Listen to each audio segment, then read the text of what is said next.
And we welcome you back to live Friday night primetime at the U.S. Open. I think after that tweener, we can add incredible to Rafa Nadal.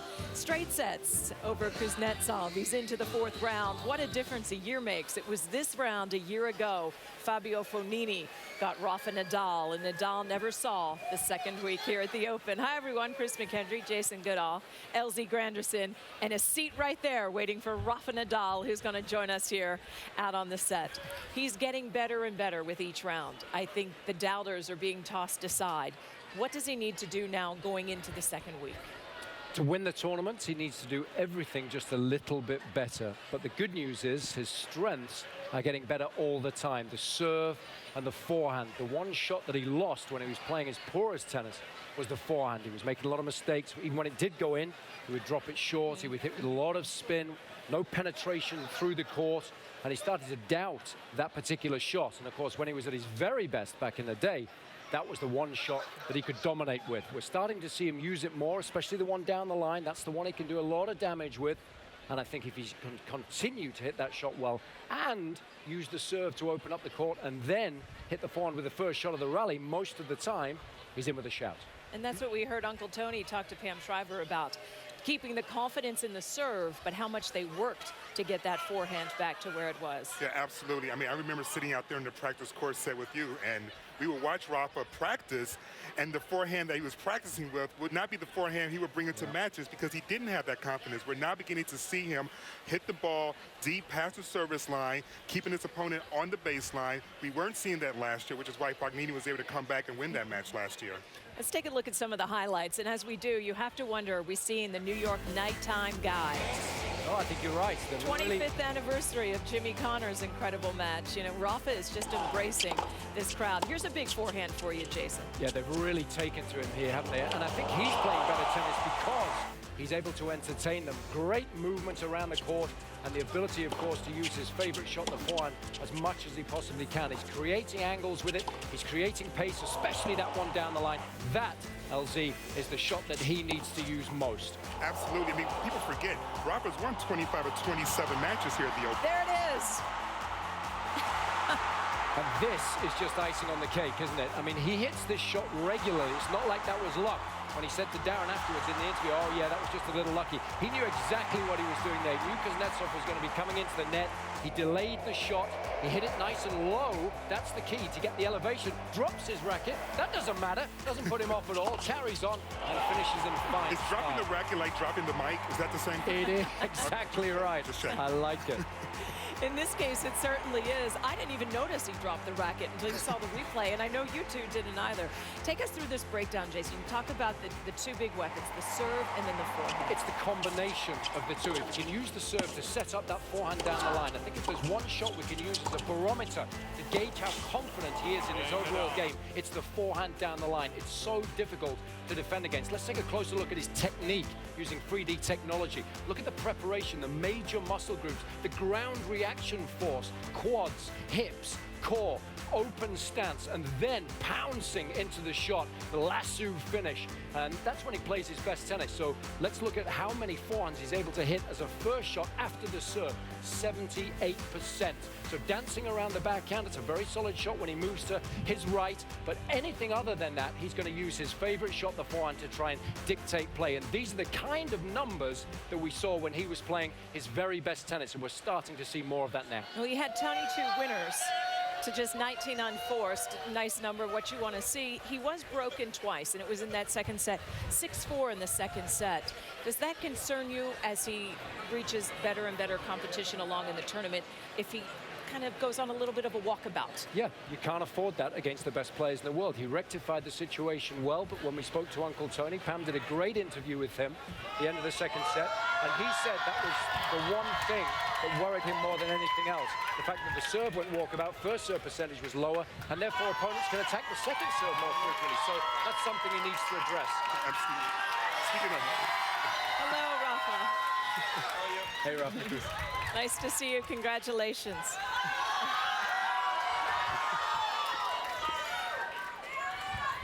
Forever the gentleman, Rafa Nadal joining us.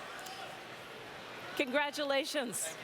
You're into the week 2 of the U.S. Open. How does that feel? I'm in Sunday only, but I'm very happy to be in the floor round. Yeah. How do you assess your play round by round so far? Well, that's the only way. No, is the only way to. Do you feel you're improving with each round, getting stronger? I think I played a little bit better every day. I think the first match was a little bit tough. I tried to play with not many mistakes, but you know, sometimes when you only try to don't have mistakes, you miss more than when you try to play a little bit more aggressive. No, but in the second round, I think I played a little bit better, and today again a little bit better. No, so very happy for that. If I had to identify one shot that I think is more important than any other when you're playing your very best tennis, I think it would be the forehand down the line. Would I be correct in assuming that? How important is that shot for you? Well, both are important. No, the forehand down the line and the cross court forehand with high with topspin. No, so it is. You are right. You know, when I hit in the forehand down the line well, then the forehand, the cross forehand with spin have much better impact. No, so just I think every match I hit it a little bit more forehands on the line. That's a very good news, and I really need to keep doing that. Sorry, go ahead, Lovi. I was going to say, in order to win this title, you likely would have to face Djokovic in the semifinal, Andy in the final. Do you feel that you're ready to beat those players now? I am focused again, to play against Puig. That's the real thing. No, I cannot think about this kind of matches yet. No, I am in the 4th round, something that I am very excited about. Happy I couldn't play the last 2 slams, so you know, here in New York always have been a very special event for me, and I am enjoying, and I want to enjoy every day. Let me ask you a quick question about the wrist and the injury that you had there, and the forehand, which has always been your dominant shot. Have you had to change any of the technique on your forehand because of the injury that you suffered? And how is the wrist now? Is it back to 100%? The wrist is much better, so that's the only thing, no, the most important thing for sure. And you know, when I was playing with too much pain, it was difficult to hit the forehand. No? So always to try to change a little bit the movement to avoid the pain. But the real thing is, the wrist is much better, so I am trying to hit my normal forehand now. Rafa, we've seen great New York crowds and how the fans can embrace a player who also embraces playing at night. Jimmy Connors, of course, most infamously here at the U.S. Open. Do you enjoy night matches more than you have when you were younger? Well, I love night matches. No? The energy here tonight is just unbelievable. No? The crowd is, well, brings you, you know, to another level of electricity, another level of passion. So, you know, I always played all my career with a lot of passion, a lot of love for the game, and I feel very identified with the crowd here in New York. So, very, very happy that I'm, you know, always very excited to play here. Speaking of passion, we've seen you practice now over the last couple of years, and I particularly have watched you against the juniors. Now, I've seen the other top players play the juniors, and they take a little bit of easy on them. You don't do that. You go after the younger players hard. Are you trying to work on your shot, or are you trying to send a message to the younger players? No, I never sent a message to the younger player. No, I always very happy to play with the younger players to help them if I can, and I was in that side a few years ago. No, so just but you know, when I go to practice, I try to practice my best. No, and I think everybody try to do the same. No, and when I was a junior and was playing against a professional player, I was trying my best too. No, I think when you go to practice, you try your best, even if you play against a junior, against a professional. No, you go on court and you want to be ready for the match. How often do you practice that tweener? That? Do you practice the tweener? No. The lob?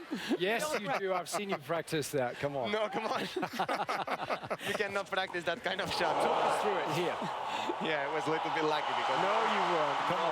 you only hit a few times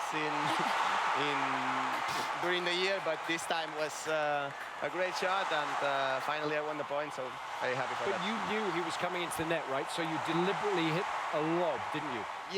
Yeah, I was trying to hit the Yes. no, I saw him.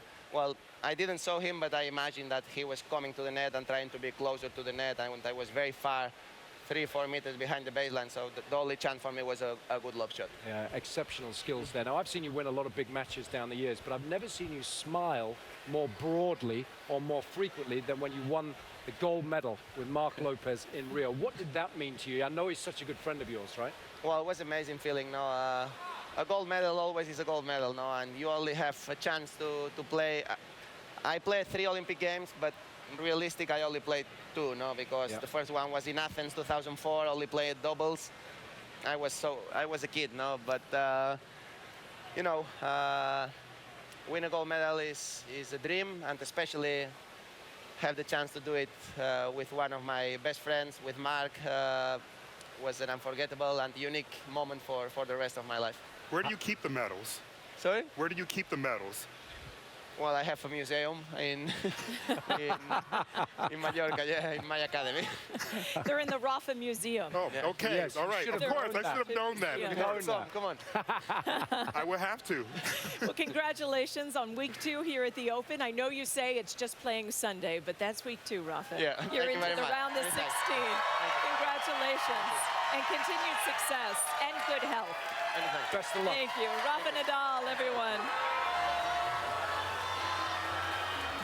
Coming up next, live on Ash, a 17-year-old Californian, Cici Velez. She's done big things here before. She'll try to do it again against number 2 in the world, Angelique Kerber, the reigning Australian Open champion. Our live coverage continues.